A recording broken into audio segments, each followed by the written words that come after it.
పాలస్తీనాలోని అతిపెద్ద జనీన్ శిబిరం మీద మరియు గాజా మీద ఇజ్రాయెల్ చేస్తున్న క్రూరమైన మిలిటరీ దాడిని వెంటనే నిలిపివేయాలని అఖిల భారత శాంతి సంఘీభావ సంఘం తెలంగాణ రాష్ట్ర సమన్వయ ప్రధాన కార్యదర్శి కేవీఎల్, ప్రధాన కార్యదర్శి డాక్టర్ కాచం సత్యనారాయణ డిమాండ్ చేశారు.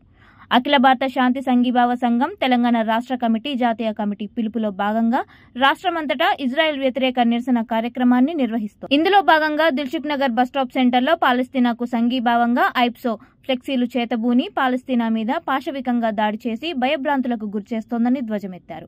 మీడియా రిపోర్టుల ప్రకారం 12 మంది దాడుల్లో హతమయ్యారని, అక్కడున్న ఆసుపత్రులు, స్కూళ్లు, మౌలిక సదుపాయాలు వగైరా పెద్ద ఎత్తున ధ్వంసమయ్యాయని ఐప్సో రాష్ట్ర సమన్వయ ప్రధాన కార్యదర్శి కేవీఎల్ ఆందోళన వ్యక్తం చేస్తూ ఇజ్రాయెల్ దాడిని తీవ్రంగా ఖండించారు.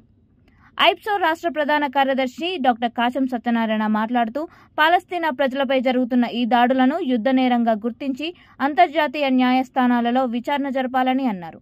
ప్రపంచంలో శాంతిని కోరే ప్రజలంతా పాలస్తీనా పక్షాన నిలబడి సంఘీభావం తెలపాలని అన్నారు. భారతదేశ ప్రధానమంత్రి మోదీ ఇజ్రాయిల్లో పర్యటించారని, వారితో బీజేపీ ప్రభుత్వం మైత్రి సంబంధాలను, ఒప్పందాలను చేసుకున్నదని, దాని నుంచి బయటకు వచ్చి అలీన విధానాన్ని కొనసాగించాలని ఐప్సో రాష్ట్ర నాయకులు పల్లె వినయ్ కుమార్, పోలగాని రవికిషోర్, వహీద్, నాగభూషణం, అనూష, ఉషా, శ్రీధర్, సాగర్, ప్రవీణ్ కుమార్, పరమేష్, బాతరాజు నరసింహ, సాయి, రాజు తదితరులు డిమాండ్ చేశారు.